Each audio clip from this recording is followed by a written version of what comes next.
जय हिंद everybody, welcome back to our new video lecture of geography. पिछले video lecture में हमने application of latitude that is seasonality discuss की थी हमने, एंड वहीं पे हमने अपना लेक्चर स्टॉप भी किया था। तो आज का वीडियो लेक्चर वहीं से कंटिन्यू होगा। एंड आज के वीडियो लेक्चर में हम एक नया टॉपिक पढ़ने जा रहे हैं जिसे हम कहते हैं evidence of earth, interior of earth and it's evidences. I am extremely sorry, but उससे पहले हम एक पुरानी कहानी दोहराएंगे। दैट इज़ हमने प्रीवियस लेक्चर में जो हमने लास्ट आखिरी के पार्ट में हमने पोजीशन ऑफ सन देखी थी, कौन सी डेट पे सन कहाँ पे होगा ओवरहेड, वो हमने देखा था। वो टेबल हम वापस से देखेंगे एंड देखेंगे मंथ वाइज सन कहाँ पे होगा, कहाँ पे नहीं, कौन से हेमिस्फीयर में ठंडी होगी, कौन से हेमिस्फीयर में गर्मी होगी, that is winter and summer. तो वो हम आज वापस करेंगे ताकि आपको चीज़ें आसानी से समझ में आ जाए। तो चलिए वीडियो लेक्चर शुरू करते हैं। हाँ, वीडियो लेक्चर शुरू करूँ उससे पहले ही मैं डिस्क्लेमर देना चाहूँगा। आप बोलोगे कौन, अभी तो लेक्चर शुरू भी नहीं हुआ है और डिस्क्लेमर की बात आ गई। तो डिस्क्लेमर कुछ इस प्रकार है कि जब हम इंटीरियर ऑफ अर्थ पढ़ेंगे, मतलब interior of earth and it's evidences, जब वो हम पढ़ेंगे तो आपको हो सकता है मे बी कि आपको कुछ चीज़ें आपको ऐसा लगे कि ये क्या पढ़ा रहे हैं सर, ये क्यों पढ़ा रहे हैं, ऐसा कैसे हो सकता है। आपके सारे सवाल सही है, आपके माइंड में जो भी सवाल आ रहे हैं वो सही है, but we have to accept जो हम पढ़ रहे हैं अभी। बिकॉज ना तो मैं इन लोगों की तरह बड़े डब्ल्यू के नीचे खोद के देखने नहीं गया था कि क्या अंदर है क्या नहीं है, ना तो आप कोई साइंटिस्ट ऐसा नीचे गया है खोद के। बिकॉज खोदने की भी एक लिमिट होती है, उसके बाद बियॉन्ड वो लिमिट आप नहीं जा सकते हो। अर्थ के अंदर टेम्परेचर इतना होता है, प्रेशर इतना होता है, nobody can sustain that.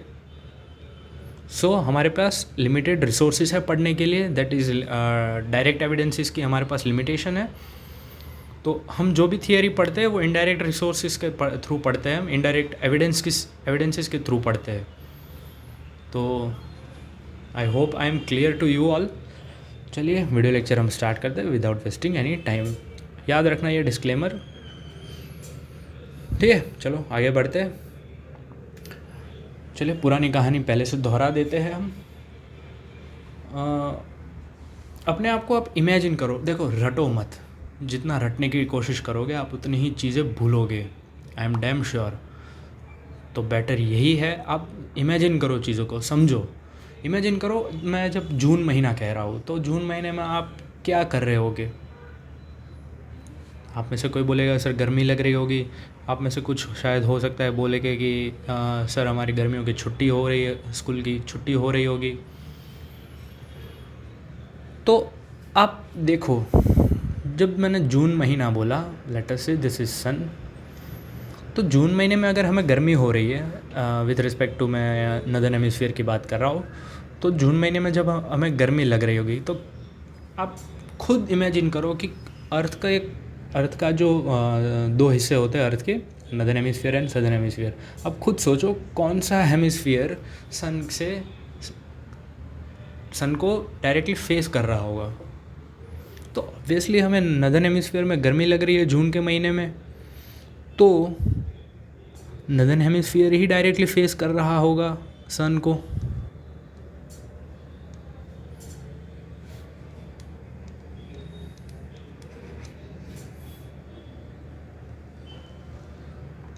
And southern hemisphere दूर होगा सन से, तो वहाँ पे किरणें तिरछी जाएगी। तो क्या मैं ये कह सकता हूँ कि नदर्न हेमिस्फीयर में समर चल रही है एंड सदर्न हेमिस्फीयर में विंटर। अब वापस अपने आप को इमेजिन करो, जून से हम आगे बढ़ते, that is June, July, August and September एक ऐसा महीना होगा ना तो उसमें आपको ज़्यादा ठंड लग रही होगी ना ज़्यादा गर्मी आपको लग रही होगी। मतलब एक समान सिचुएशन की बात कर रहे हैं, मतलब इक्वल सिचुएशन की बात कर रहे हैं। तो अपने आप को आप इमेजिन करो सन कहाँ पे होगा। तो देख लेते हैं जून, जुलाई, अगस्त एंड सितंबर में सन अर्थ यहाँ पे होगा। अब मैं जब इक्वल सिचुएशन की जब बात कर रहा था तो क्या था वो इक्वल सिचुएशन, मैं क्या किस चीज़ के बारे में बोल रहा था।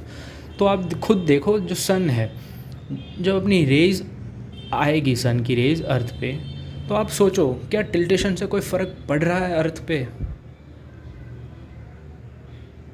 ये साल का वो हिस्सा है जहाँ पे अर्थ के टिल्टेशन का कोई असर नहीं होता है। हर लैटिट्यूड पे यूनिफॉर्मली अब सनरेज आ रही होगी। तो यहाँ पे मैं इक्विनॉक्स शब्द यूज़ कर सकता हूँ। चलिए इक्विनॉक्स के बारे में हम आगे बात करेंगे, अभी मैं फ़िलहाल यही लिख देता हूँ सितंबर, ठीक है। अब वापस से आप इमेजिन करो कि अब सितंबर, अक्टूबर, नवंबर एंड दिसंबर में आपके क्या हाल हो गए। ठंड लग रही होगी आपको, कोई आप में से कोई शायद हो सकता है कंबल में बैठ के पढ़ रहा होगा उस टाइम पे। तो सितंबर, अक्टूबर, नवंबर एंड देन दिसंबर। अब आप मुझे ये बताओ कि दिसंबर में कौन सा हेमिस्फीयर सन को डायरेक्टली फेस कर रहा है। Obviously southern hemisphere. Southern hemisphere ही तो है जो डायरेक्टली सन को फेस कर रहा है। तो वहाँ पे क्या मैं ये कह सकता हूँ, यहाँ पे समर होगा, समर सीज़न होगी। एंड ठीक उसका उल्टा नदर्न हेमिस्फीयर में विंटर का माहौल होगा, बिकॉज डायरेक्टली फेस नहीं कर रहा है सन को नदर्न हेमिस्फीयर। प्लस जो सन की रेज जो जा रही होगी नदर्न हेमिस्फीयर में वो तिरछी होगी, ना कि डायरेक्ट जा रही है। तो क्या मैं ये कह सकता हूँ दिसंबर में कुछ इस प्रकार के हालत हो गए, दैट इज़ नदर्न हेमिस्फीयर में विंटर एंड सदर्न हेमिस्फीयर में समर। देखो इमेजिन करोगे तो चीज़ें आपके लिए आसान होगी, नो डाउट। इमेजिन करो, रटो मत प्लीज़, वापस कह रहा हूँ रटो मत।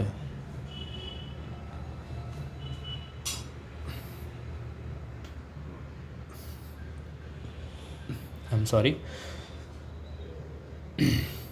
तो चलिए आगे बढ़ते हैं हम दिसंबर से। दिसंबर, फिर जनवरी, फरवरी एंड मार्च। अब मार्च की भी कुछ वही हालत होगी जो हालत सितंबर में थी, दैट इज़ टिल्टेशन का कोई असर नहीं पड़ रहा है। अब समान स्थिति की हम बात करेंगे।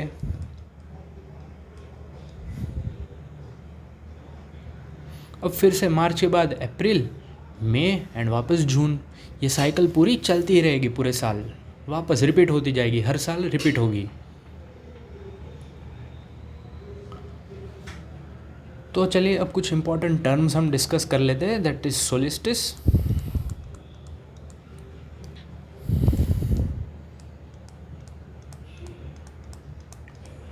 एंड इक्विनॉक्स, ठीक है। तो जब हम इक्वल स्थिति की बात करते हैं, दैट इज़ मार्च का महीना जो होता है एंड जो सितंबर का महीना होता है, उसे हम इक्विनॉक्स कह के हम उसे एड्रेस करते हैं। दैट इज़ इक्वल कंडीशन की बात हम जब कर रहे होते हैं तब हम वर्ड यूज़ करते हैं इक्विनॉक्स। बट हाँ, आप में से अगर कोई ज़्यादा अंग्रेज़ी मीडियम से पढ़ा है तो आप में से शायद कोई बोलेगा सर ऑटम कहाँ गया, स्प्रिंग कहाँ गया। तो चलिए वो भी हम क्लियर कर लेते हैं इसी के साथ, इक्विनॉक्स के टर्म के साथ वो भी हम क्लियर कर लेते हैं। तो विथ रिस्पेक्ट टू अगर नदर्न हेमिस्फीयर हम देखें तो जब विंटर सीजन में होगा दिसंबर में नदर्न हेमिस्फीयर, जब विंटर से वो शिफ्ट हो रहा होगा समर की ओर, तब हमें देखने को मिलता है नदर्न हेमिस्फीयर में स्प्रिंग एंड सदर्न हेमिस्फीयर में हमें देखने को मिलता है ऑटम। शायद आप में से किसी के मन में सवाल आ सकता है, शायद आएगा या नहीं मुझे नहीं पता, बट आना चाहिए कि अगर इक्विनॉक्स है तो हम दोनों ही हेमिस्फीयर में स्प्रिंग वर्ड क्यों यूज़ नहीं करते। क्यों हम नदर्न हेमिस्फीयर में वही सेम कंडीशन को स्प्रिंग कहते हैं एंड वही सेम कंडीशन को सदर्न हेमिस्फीयर में हम ऑटम कहते हैं। अरे भाई अगर सेम होता तो या तो दोनों में स्प्रिंग ये वर्ड यूज़ करते हैं दोनों हेमिस्फीयर में, या तो दोनों में ऑटम, बट अलग अलग करने का कोई तो रीज़न होगा। तो उसका एक छोटा सा रीज़न ये है कि देखो, नदर्न हेमिस्फीयर की हम बात करें तो दिसंबर में वो होता है विंटर में, राइट। अब जब दिसंबर से आगे बढ़ेगा, जनवरी, फरवरी, मार्च, अप्रैल, मई, जून,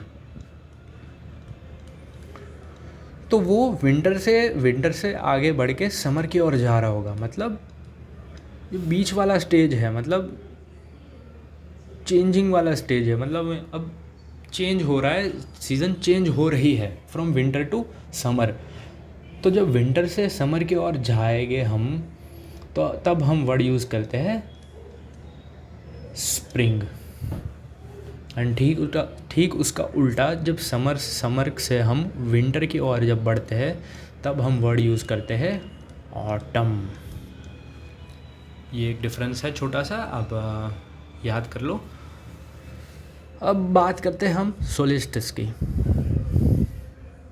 सोलिस्टिस आपने कई बार सुना होगा, समर सोलिस्टिस,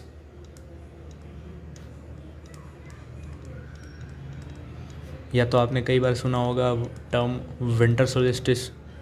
अगर आप क्लोजली करंट अफेयर फॉलो करते हो तो दिसंबर के महीने में आपने न्यूज़पेपर में ये टर्म देखा होगा, एंड मे बी आपने जून के महीने में ये वर्ड भी कई बार सुना होगा न्यूज़पेपर में। तो आखिर इसका मतलब होता क्या है, चलिए देखते हैं। फर्स्ट हम स्टार्ट करते हैं समर सोलिस्टिस से।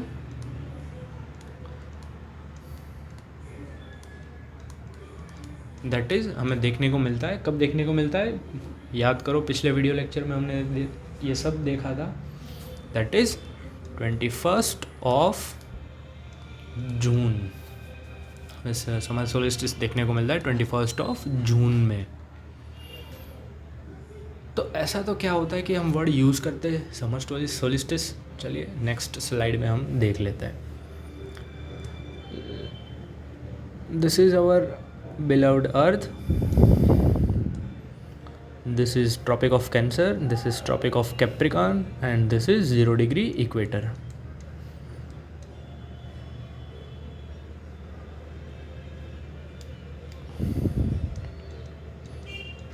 (23.5° northern latitude, that is tropic of Cancer, and this is 23.5° southern latitude, and you can also say tropic of Capricorn. तो हम सोलिस्टिस वर्ड आखिर क्यों यूज़ करते हैं समर सोलिस्टिस? मतलब सोलिस्टिस मतलब अगर हम देखें तो एक मैक्सिमम पॉइंट को दर्शाता है। मैक्सिमम पॉइंट किसका? कि वो पॉइंट जिसके बियॉन्ड सन जाता नहीं है, उसके बियॉन्ड सन नहीं जाएगा, मतलब ओवरहेड नहीं जाएगा, 90° नहीं जाएगा। तो ये वो लैटीट्यूड है 23.5° नॉर्दर्न लैटीट्यूड, उसके बियॉन्ड सन कभी भी 90° ओवरहेड नहीं जाता है। तो जून में सन यही लैटीट्यूड पे होता है, तो इसीलिए हम उस मैक्सिमम पॉइंट को दिखाने के लिए हम वर्ड यूज़ करते हैं summer solstice. Hope I am clear. And same 23.5° south जो है वो भी सेम, उसके बियॉन्ड भी सन कभी 90° ओवरहेड नहीं जाता है। एंड जब सदर्न हेमिस्फीयर में जब समर होगा तब उसके लिए भी हम समर सोलिस्टिस वर्ड यूज़ कर सकते हैं। आई होप आई एम क्लियर।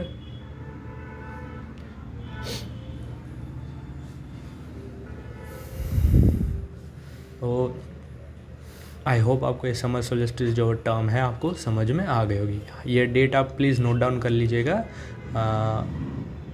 हो सकता है एग्ज़ाम में आ जाए। अब चलिए बढ़ते हैं विंटर सोलिस्टिस की तरफ।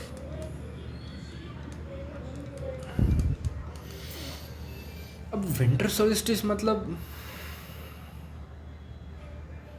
सेम मैंने जो बताया आपको, सन मैक्सिमम 23.5° साउथ तक जाएगा, उसके बियॉन्ड नहीं जाएगा।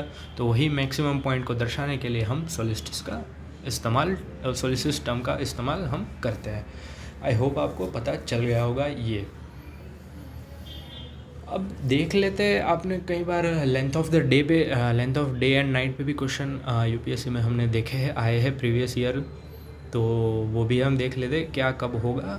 चलिए बारी बारी हम देख लेंगे। तो चलिए हम दिसंबर से स्टार्ट करते हैं। दिसंबर में अब आओ, अब आपने नोटिस भी किया होगा कि जब दिसंबर का महीना चल रहा होगा, नवंबर, दिसंबर, जनवरी, आपने एक चीज़ नोटिस की होगी, रात जो होती है लंबी होती है हमारे यहाँ पे सर्दियों में। नॉट जस्ट हमारे यहाँ पे, इवन सदर्न हेमिस्फीयर में जब विंटर सीजन चल रही होगी वहाँ पे भी ये सेम कंडीशन हमें देखने को मिल सकती है। तो नाइट की लेंथ हमें ज़्यादा देखने को मिलती है। एंड सिमिलरली जब हम डे लेंथ की बात करते हैं तो हमें दिन शॉर्टर देखने को मिलते हैं, मतलब कम लेंथ होती है दिन की, डे लाइट कम मिलती है हमें। एंड सिमिलरली जब हम जून के महीने में आते हैं तो आपने कभी नोटिस किया होगा कि डे लेंथ में आप देखोगे days are longer and nights are shorter. ये तो बात हो गई नदर्न हेमिस्फीयर की। तो सदर्न हेमिस्फीयर में भी तो कुछ होगा। तो ठीक उसका ऑपोजिट, लेटेस्ट से जून महीने में हमारे यहाँ पे समर है तो वहाँ पे दिन लंबे हैं, रात छोटी है। तो ऑपोजिट होगा उसका ठीक विंटर में, जब सदर्न हेमिस्फीयर में विंटर चल रही है तो वहाँ पे दिन आपको छोटे देखने को मिलेंगे एंड नाइट लंबी। और ठीक यहाँ पे भी इसका ऑपोजिट ही होगा दिसंबर के महीने में। बट जब हम इक्विनॉक्स की सिचुएशन पे आते हैं, लेटेस्ट से मार्च में भी and even in September month, तो हमें दोनों ही कंडीशन में इक्वल देखने को मिलेगा। That is southern hemisphere as well as northern hemisphere में, दोनों में दिन एंड रात दोनों ही इक्वल लेंथ में हमें देखने को मिलती है। For both condition it is same, let us see for northern hemisphere as well as for southern hemisphere. ये क्यों होता है इसको भी हम देख लेते हैं। जब दिसंबर में सन सदर्न हेमिस्फीयर जब डायरेक्टली सन को फेस कर रहा होता है तो वहाँ पे सन को डायरेक्टली फेस करने की वजह से वहाँ पे सनरेज ज़्यादा पहुँचती है। एंड ऑब्वियसली जो नदर्न हेमिस्फीयर है वो तिरछा है, सनरेज वहाँ पे तिरछी जा रही है, तो वहाँ पे सनरेज की इंटेंसिटी भी कम हो जाती है। आई hope I am clear. Same condition same यहाँ पे भी सेम होगा। हाँ, और एक चीज़ अब आपको पता चल गया कि जब बॉर्डर गावस्कर ट्रॉफी बीजीटी होती है, जब इंडिया ऑस्ट्रेलिया जाता है खेलने के लिए, इंडिया ऑस्ट्रेलिया जाती है खेलने के लिए क्रिकेट मैच, टेस्ट मैच, तो आपने नोटिस किया होगा हमारे यहाँ पे विंटर हो रही होती है बट वहाँ पे समर सीज़न देखने को मिलती है। एंड प्लस और एक चीज़ आपने नोटिस की होगी, जब नदर्न हेमिस्फीयर की कंट्रीज़ विंटर में क्रिसमस मनाती है तब सेम सदर्न हेमिस्फीयर वाली जो कंट्रीज़ है वो समर सीज़न में क्रिसमस मनाती है। अब आपको समझ में आ गया होगा ऐसा क्यों होता था। ठीक है, चलिए बढ़ते हैं आगे। अब वापस वो फटाफट से हमारा टेबल हम रिवाइज़ कर लेते हैं जो हमने आखिरी में कल बनाया था। आज हम वापस से वो देख लेंगे ताकि आपको वापस इजीली समझ में आ जाए।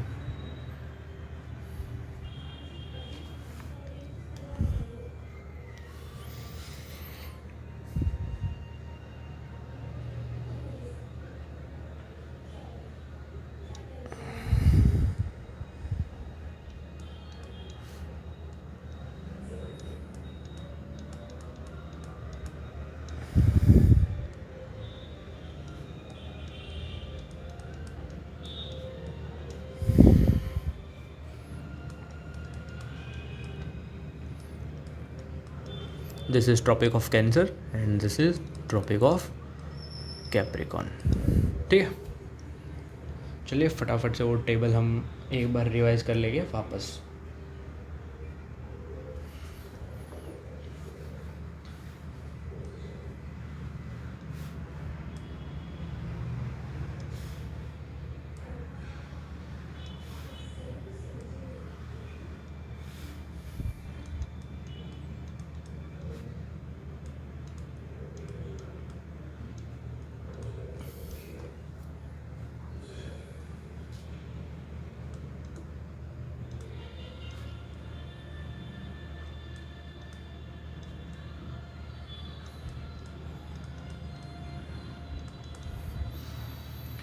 ठीक है, चलिए पहले डेट से हम स्टार्ट करते हैं, दैट इज़ चलो हम लेटेस्ट से चलो जून के महीने से हम शुरू करते हैं फ्रॉम ट्रॉपिक ऑफ कैंसर। तो मैंने आपको बताया था 21 ऑफ जून, मैंने क्या बताया था, ट्रॉपिक ऑफ 21 ऑफ जून को सन कहाँ पे होगा, 90 degree overhead Tropic of Cancer पे। ठीक है, क्या मैं यहाँ पे लिख दूँ ट्रॉपिक ऑफ कैंसर। सीज़न क्या होगी हमें दोनों बताना है, नदर्न हेमिस्फीयर में कौन सी सीज़न होगी एंड सदर्न हेमिस्फीयर में कौन सी सीज़न होगी। तो नदर्न हेमिस्फीयर में हमें देखने को मिलेगी समर एंड ठीक उसका ऑपोजिट विंटर हमें देखने को मिलेगी सदर्न हेमिस्फीयर में। तो लेंथ ऑफ द डे में भी चेंजेस हो गए, नदर्न हेमिस्फीयर में भी अलग होगा एंड सदर्न हेमिस्फीयर में भी अलग होगा। मैंने आपको बताया था समर सीज़न में डेज आर, बताओ, days are long and nights are shorter and ये तो बात हो गई नदर्न हेमिस्फीयर की। सदर्न हेमिस्फीयर में उसका ठीक ऑपोजिट, दिन छोटे रात लंबी। I hope I am clear. ये हो गया हमारा पहला कंप्लीट। चलिए बढ़ते हैं आगे। जून के बाद जुलाई, अगस्त एंड सितंबर। सितंबर में मैंने कौन सी डेट बताई थी पिछले वीडियो लेक्चर में, याद करो, 23 ऑफ सितंबर। यहाँ पे हमें सोलिस्टिस की कंडीशन नज़र आएगी दोनों ही हेमिस्फीयर में। 23 ऑफ सितंबर पे कहाँ पे होगा सन, याद करो, इक्वेटर पे होगा। तो क्या मैं कह सकता हूँ यहाँ पे होगा ओवरहेड। तो सीज़न के बारे में बताओ मुझे, मैंने आपको यहाँ पे बताया था जब विंटर से हम समर की ओर बढ़ेंगे तो हमें स्प्रिंग का सामना करना पड़ेगा एंड ठीक उसका ऑपोजिट जब समर से हम विंटर की तरफ बढ़ेंगे तो हमें ऑटम का सामना करना पड़ेगा। तो आप मुझे बताओ 23 ऑफ सितंबर पे नदर्न हेमिस्फीयर में क्या होगा। नदर्न हेमिस्फीयर में जून में था समर, अब हम बढ़ेंगे विंटर की तरफ। तो समर से हम विंटर की तरफ बढ़ेंगे तो हमें सामना करना पड़ेगा ऑटम का एंड ठीक उसका ऑपोजिट स्प्रिंग, बिकॉज जो सदर्न हेमिस्फीयर है वो विंटर से जा रहा है समर की ओर। तो समर से विंटर जाने के लिए हमें यहाँ पे देखा था ऑटम एंड विंटर से समर के लिए स्प्रिंग। ठीक है, मैंने बताया था डे एंड नाइट इक्वल होगा।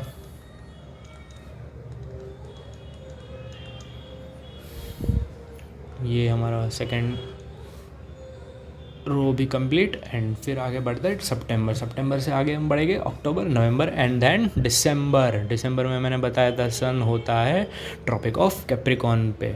और डेट कौन सी थी, करो याद,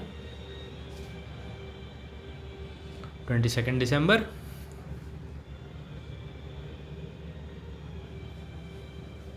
तो क्या मैं यहाँ पे लिख सकता हूँ 22 ऑफ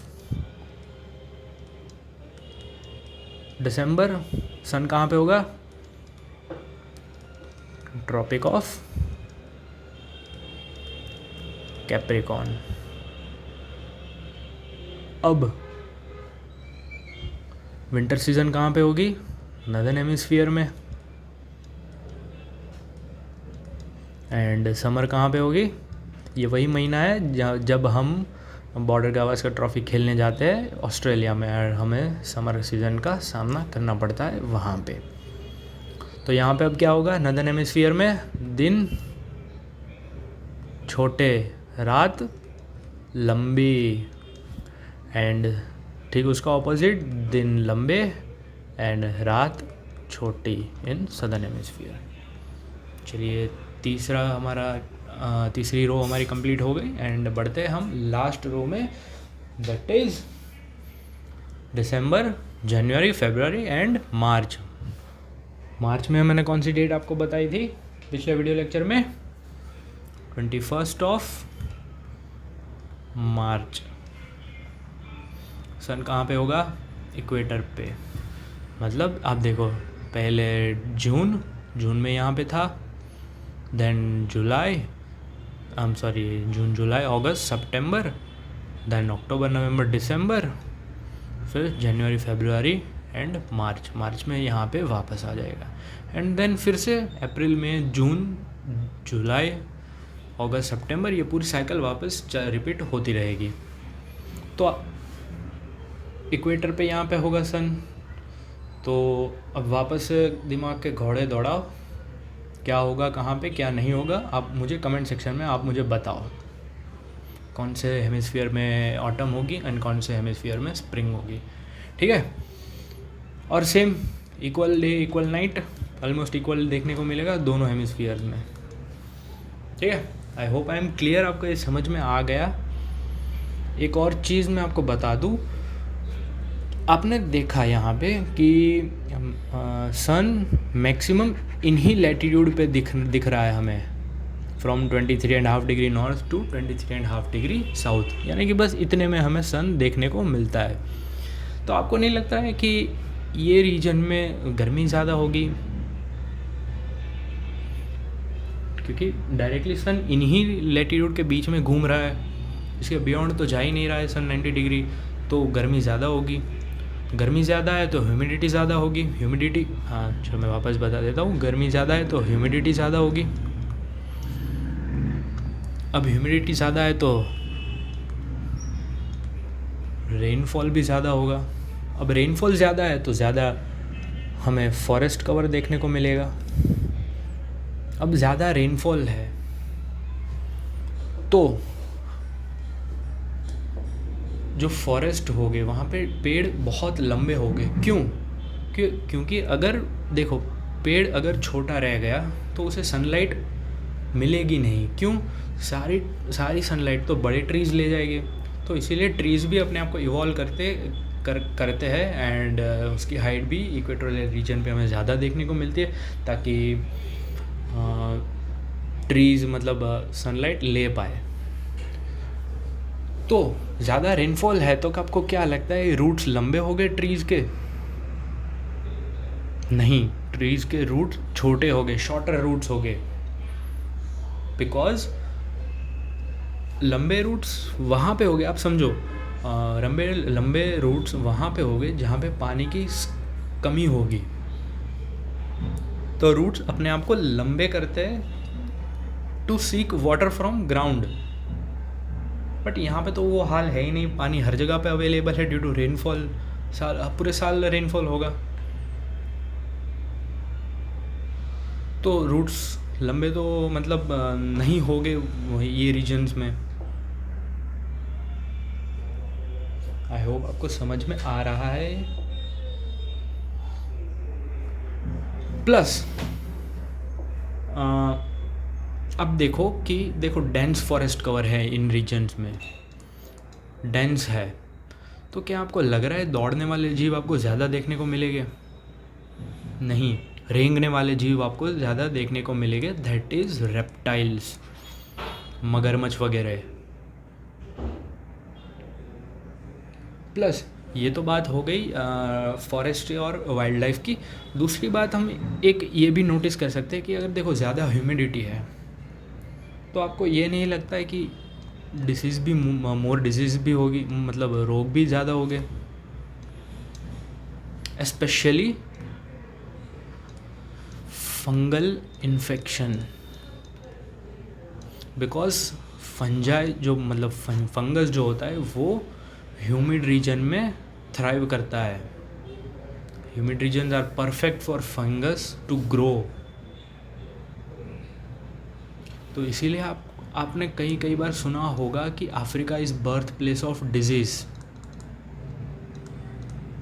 इन्हीं रीजन्स की वजह से वहाँ पे आपको अफ्रीका की कई ऐसी कंट्रीज़ हैं जहाँ से नए नए जो डिजीज़ है, नए नए रोग है जो वहाँ से जन्मते हैं। अब और एक होमवर्क आप लिख लो कि मुझे आप एटलीस्ट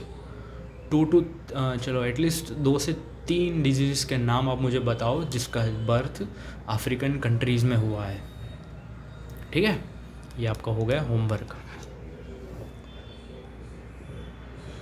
अब देखो, अगर डिजीज़ ज़्यादा है तो आपको नहीं लग रहा है कि डेथ रेट भी ज़्यादा होगा उस कंट्री का?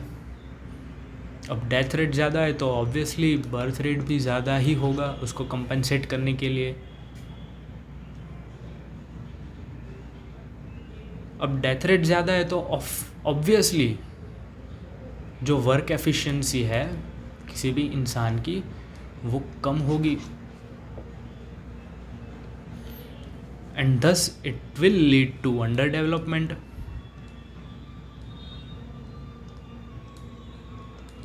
अंडर डेवलपमेंट मतलब नेशन अंडर डेवलप्ड रहेगा। अब मैं ये नहीं कह रहा हूँ कि ये सोल रीज़न है, नहीं, बहुत सारे रीज़न्स है, बट ये रीज़न उनमें से एक है।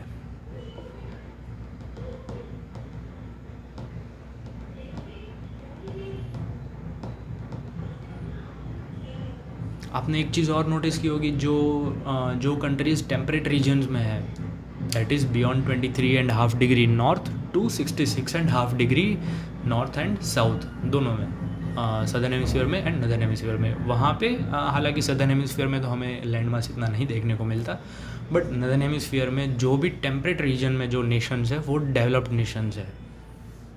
एक रीज़न ये भी है कि क्यों हमें developed nation beyond 23.5 degree north देखने को मिलते हैं। आई होप आपको ये लिंक समझ में आ गई। ये एक नई इन्फॉर्मेशन थी आपके लिए, आप चाहो तो नोट कर सकते हो अपनी नोट में, एंड नहीं करोगे तो भी कोई फ़र्क नहीं पड़ेगा, बट ये एक्स्ट्रा इन्फॉर्मेशन है, समझने के लिए आपको ईजी रहेगी।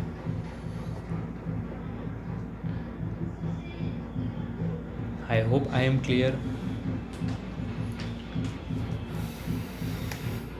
चलिए बढ़ते हैं आगे, कुछ सवाल जवाब हो जाए आपसे, देखते हैं आपको कितना समझ में आता है या नहीं। ये तो मैं ऑब्वियसली पहला है तो वो मैं सॉल्व करवा दूंगा, बाकी के आपके लिए होमवर्क हो रहेगा। क्वेश्चन नंबर 1 कुछ इस प्रकार है, day and nights are equal throughout the globe when sun is above. मतलब क्वेश्चन बेसिकली ये पूछा जा रहा है, डे एंड नाइट इक्वल कब होगे,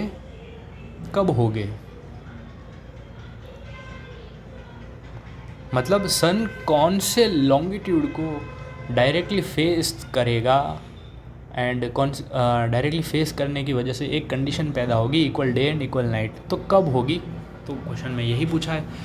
तो चलिए देख लेते हैं हम इसका आंसर क्या होता है। आंसर इसका होगा इक्वेटर। मैंने आपको बताया था यहाँ पे, जब सन इक्वेटर पे फेस करेगा, इक्वेटर को फेस करेगा डायरेक्टली, तब हमें इक्वल वाली स्थिति हमें देखने को मिलती है। लेट इट बी 23 ऑफ सितंबर और 21 ऑफ मार्च। आंसर क्या आएगा? इक्वेटर। तो चलिए देखते हैं आंसर क्या है, इक्वेटर, राइट। ठीक है, मुबारक हो, आप 7 करोड़ जीत गए। चलिए बढ़ते हैं अगले सवाल पे। The day and night are equal throughout the year eight,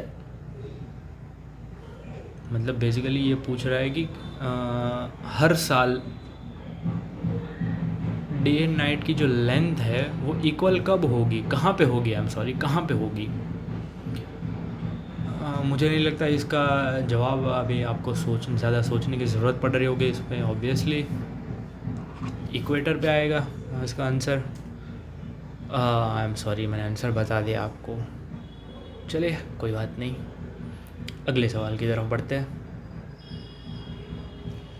ये आप खुद सॉल्व करो, अगर नहीं सॉल्व हो रहा है मैं अगले वीडियो लेक्चर में आपको बता दूंगा विथ एक्सप्लेनेशन। ठीक है, तो हाँ, इसका आंसर आपने देख लिया, बट हाँ मैं ये नहीं बताऊंगा इसका आंसर डी क्यू होगा। सॉरी, यहाँ पे एक मिस्टेक है। इसका आंसर डी नहीं होगा। आई एम सॉरी, इसका आंसर डी नहीं होगा। ये कुछ गलती हो गई है PDF PPT बनाते वक्त। सोचो इसका आंसर क्या होगा, कमेंट सेक्शन में बताओ मुझे। विथ एक्सप्लेनेशन बताना है, ऐसा नहीं कि खाली आंसर डाल के छोड़ दिया, नहीं, ऐसा नहीं करना है। एक्सप्लेनेशन के साथ आप बताओ, ठीक है। चलिए बढ़ते हैं हम वीडियो लेक्चर में आगे, और हमारा नया टॉपिक यहीं से हम शुरू करते हैं, interior of earth and it's evidences. तो चलिए शुरू करते हैं। देखो, वापस से मैं वही डिस्क्लेमर दोहराऊँगा। मैं इन लोगों की तरह बड़े W के नीचे खोदने नहीं गया था। मुझे नहीं पता है क्या इसके नीचे क्या होता है, क्या नहीं होता है।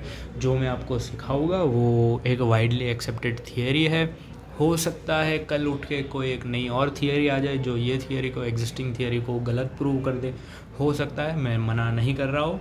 ये जियोग्राफी का वो हिस्सा है जिसके बारे में कोई श्योर नहीं है, क्योंकि हमारे पास, समझो आप एक चीज़ को समझो, हमारे पास डायरेक्ट एविडेंस है ही नहीं। हमें जो भी इनपुट्स मिले हैं वो हमें मिले हैं इनडायरेक्ट एविडेंसेस के थ्रू मिले हैं। फॉर दैट लेट अस से सिस्मोलॉजी जो हम पढ़ते हैं, जो डायरेक्ट एविडेंसेस है, फॉर एग्जांपल वॉल्केनो, वो मैं आगे बता दूंगा। डायरेक्ट हम उसे डायरेक्ट क्यों कहते हैं, इनडायरेक्ट क्यों कहते हैं। बट अब पहले ये समझो, हमारे पास इनडायरेक्ट एविडेंसेस है, मतलब हमने स्टडीज़ की है, हमने देखा नहीं है कि खोद के कि बड़े W के नीचे कितने करोड़ का खजाना है, कितना नहीं है, हमें नहीं पता है। तो प्लीज़ हो सकता है आपके दिमाग में क्वेश्चन आएंगे, क्वेश्चन लेजिट है, आने चाहिए, बट एक्सेप्ट कर लो, ऐसा ही होता है, ठीक है। हमें करनी है एग्ज़ाम क्लियर। हमें ना ही PhD करनी है, ना जियोलॉजी पढ़ना है, ना हमें जियोमॉर्फोलॉजिस्ट बनना है, हमें कुछ नहीं करना है, सिर्फ हमें एग्ज़ाम क्लियर करनी है। तो हम इनडायरेक्ट एविडेंसेस पढ़ेंगे एंड हम आगे बढ़ेंगे, ठीक है। चलिए वीडियो लेक्चर शुरू करते हैं। बचपन में आपने पढ़ा होगा, मास्टर साहब ने आपको सिखाया होगा कि अर्थ के 3 लेयर होते हैं। पहला लेयर क्रस्ट होता है, क्रस्ट के नीचे हमें मेंटल देखने को मिलता है, मेंटल के नीचे हमें कोर देखने को मिलता है। पहला लेयर है उसे हम क्रस्ट कहते हैं, दूसरे को हम मेंटल कहते हैं, तीसरे को हम कोर कहते हैं। चलो ये तो सही पढ़ाया, आपको सही पढ़ाया गया है, बट अधूरा है ये। क्रस्ट के भी सब डिविजन्स है, मेंटल के भी सब डिवीज़न है, कोर का भी सब डिवीज़न है, इनर कोर, आउटर कोर। ये हम सब बारी बारी पढ़ेंगे, लेवल वाइज पढ़ेंगे हम, ठीक है। लेवल सबके निकलेंगे, बट निकलेंगे उसी के जो अंत तक टिका रहेगा। तो हम लेवल वाइज पढ़ेंगे। पहले हम लेवल 1 पढ़ेंगे, इजी होगा समझने में, मज़ा भी आएगा। फिर धीरे धीरे हम कॉम्प्लेक्सिटी बढ़ाते जाएंगे, एंड जब आप अंत तक पढ़ोगे तो आपको समझ में आएगा, नहीं अच्छा हुआ मैं बैठा आखिर तक, ठीक है। चलिए लेवल 1 की शुरुआत करते हैं। तो लेवल 1 वही है जो आपको बचपन में पढ़ाया गया था, मेंटल, कोर, क्रस्ट, यही है लेवल 1।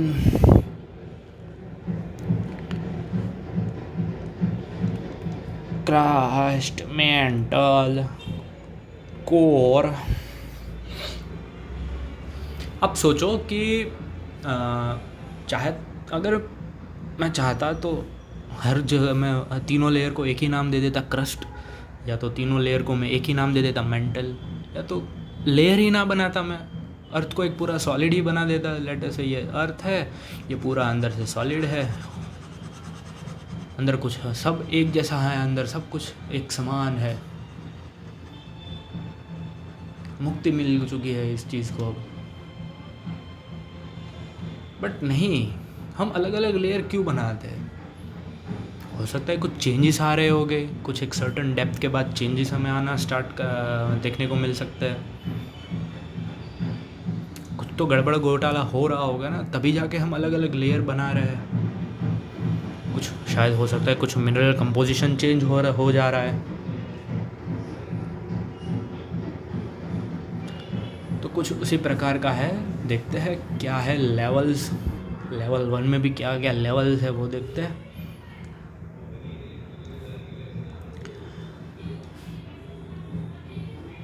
हाँ मूर्खो, ये पिज़्ज़ा की स्लाइस नहीं है, ये अर्थ का क्रॉस सेक्शनल डायग्राम है। पिज़्ज़ा की स्लाइस कृपया मत समझना आप लोग, वरना नर्क में मिलेंगे हम सब लोग साथ में। ठीक है, ये हमने देख लिया क्रस्ट, ये हमने देख लिया मेंटल, एंड ये हमने देख लिया था कोर। अब ऐसा तो नहीं है कि क्रस्ट हर जगह पे सेम है। क्या आपको अब ऐसा लग रहा है कि चलो घर से बाहर निकला सब जगह पे ज़मीन ही ज़मीन दिखाई दे रही है? अरे प्रभु, आपको कुछ देर आगे चलने के बाद ही शायद हो सकता है आपको दरिया भी देखने को मिल जाए। तो क्या मैं उसको ओशियनिक क्रस्ट कह सकता हूँ बाबा? बिल्कुल कह सकता हूँ, दोनों हाथ खड़े करके कह सकता हूँ। और क्या मैं इसको कॉन्टिनेंटल क्रस्ट कह सकता हूँ? जी हाँ, दोनों हाथ खड़े करके कह सकता हूँ ये कॉन्टिनेंटल क्रस्ट है। शायद आपको कॉन्टिनेंटल क्रस्ट पे पर्वत देखने को मिल जाए, पठार देखने को मिल जाए, दैट इज़ प्लेट्यू देखने को मिल जाए, या तो फिर आपको प्लेन दिखने को मिल सकते हैं। जी हाँ, कोई डाउट नहीं है इनमें, आपको देखने को मिलेंगे, बेझिझक देखने को मिलेंगे। तो लेवल 1 में तो अब हम मार्किंग करेंगे क्या क्या है, कौन सी डेप्थ के क्या देखने को मिलता है क्या नहीं, और लेवल 1 समाप्त करेंगे उसी के साथ। तो चलिए प्रीलिम्स के लिए कुछ जहरीले तथ्य हम देख लेते हैं क्या है क्या नहीं। तो अगर आपसे कोई पूछे क्रस्ट की थिकनेस क्या है, तो आप दोनों हाथ खड़े करके बता दो 0 से लेके 34 किलोमीटर।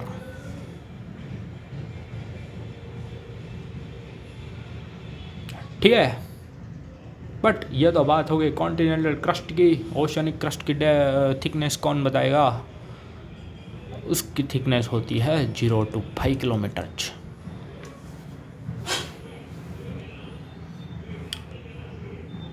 अरे at the end of the day oceanic crust भी तो क्रस्ट का ही हिस्सा है, बस थोड़ा बैठ गया है नीचे। अगर कोई पूछे 34 किलोमीटर के बाद की कहानी तो बता देना बिंदास। 34 किलोमीटर से लेके 2900 किलोमीटर तक आपको देखने को मिलेगा मेंटल। भाई इसका मतलब ये नहीं है कि 34 के बाद है ना वो 1 2 3 4 ऐसे नहीं। 34 के बाद गिनती वही होगी 35 36 kilometre 37 38 39 up to 2900 kilometre. Reset मत कर देना घड़ी यहाँ पे, ठीक है। अब 2900 किलोमीटर से आगे बढ़ते हैं, कोर में आते हैं, हम कोर में प्रवेश करेंगे। तो 2900 किलोमीटर से लेके 6371 किलोमीटर्स, या तो कई बुक्स में आपको 6400 किलोमीटर्स भी देखने को मिल सकता है। नॉट एन इश्यू, घबराना नहीं है। मुंह उठा के गला के पूछना मत, सर मेरी बुक में तो 6400 लिखा है, ए बाबा मेरे में तो 6371 लिखा है। अरे भाई चलता है 19-20, यहाँ पे कोई देखने नहीं गया है क्या कितना है। ये सब एक इनडायरेक्ट स्टडीज़ हुई है, उसी के बेसिस पे हम ये निकालते हैं कैलकुलेशन। अब क्या है कैलकुलेशन, क्यों है ये, क्या है ये, हमें जियोलॉजिस्ट नहीं बनना है, हमें सिर्फ एग्ज़ाम क्लियर करनी है। तो अपने दिमाग के घोड़े कृपया करके रेस की ट्रैक से बाहर मत भगाओ, ट्रैक पे भगाओ, अच्छा रहेगा, ठीक है। ये तो हो गई किलोमीटर की बात। अब भाई हमने अलग अलग लेयर बनाई है, तो कुछ उसका एक रीज़न भी होगा। शायद मिनरल कंपोजिशन चेंज हो रहा होगा, शायद नहीं हो ही रहा है गधो। तो हम वही देखेंगे कौन कौन सा मिनरल कहाँ पे हमें देखने को मिलता है, ठीक है। क्रस्ट हमें बेसिकली देखने को मिलता है सियाल वाला लेयर। सियाल क्या होता है? सियाल माने S I stands for silicon and A L stand for aluminium. और अगर हम कॉन्टिनेंटल क्रस्ट की बात करें तो वो भी हमें सियाल देखने को मिलता है। बट जो ओशनिक क्रस्ट है वो हमें देखने को मिलता है सीमा वाला लेयर। बस सीमा मतलब वो सीमा हैदर नहीं, ना ही मैं लड़की की बात कर रहा हूँ। सीमा माने ऐसा स्टैंड फॉर मैंने अभी बता दिया सिलिकॉन एंड एम ए माने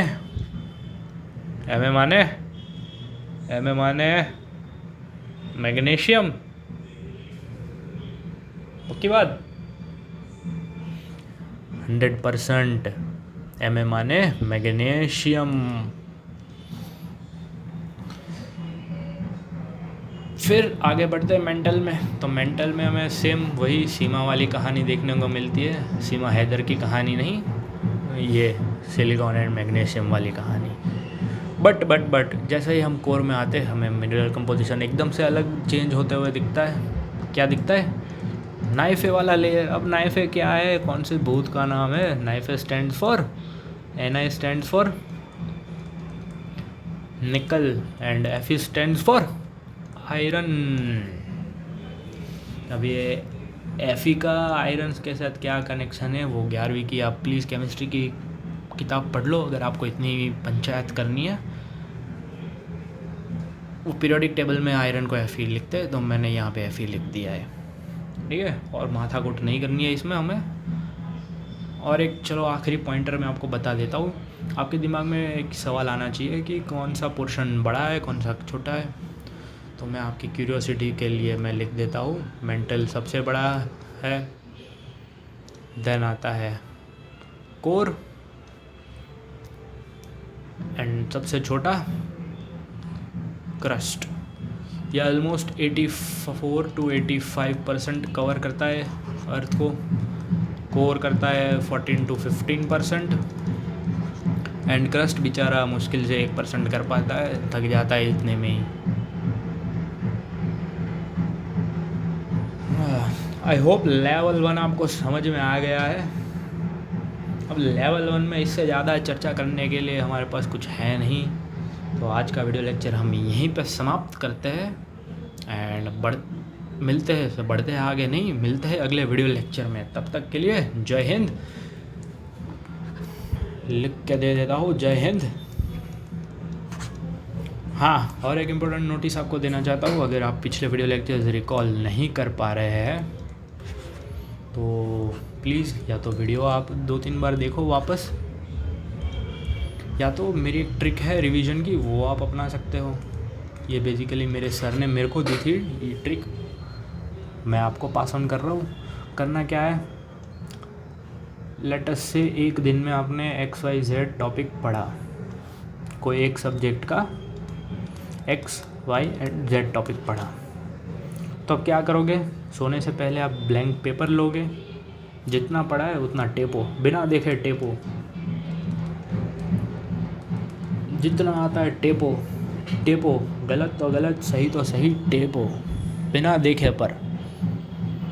और देखो कहाँ पे आप गलती कर रहे हो, क्या चीज़ आपको याद नहीं आ रही है। जो चीज़ आपको याद नहीं आ रही है या तो फिर आप गलत कर रहे हो, उसे वापस से पढ़ो,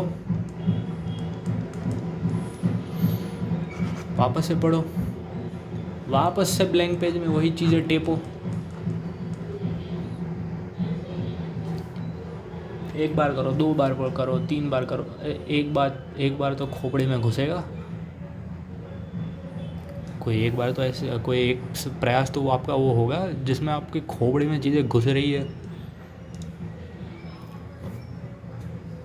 तो ये होता है जादू रिवीजन का, ठीक है। चलिए आज का वीडियो लेक्चर यहीं पे रखते हैं, मिलते हैं अगले वीडियो लेक्चर में। तब तक के लिए जय हिंद।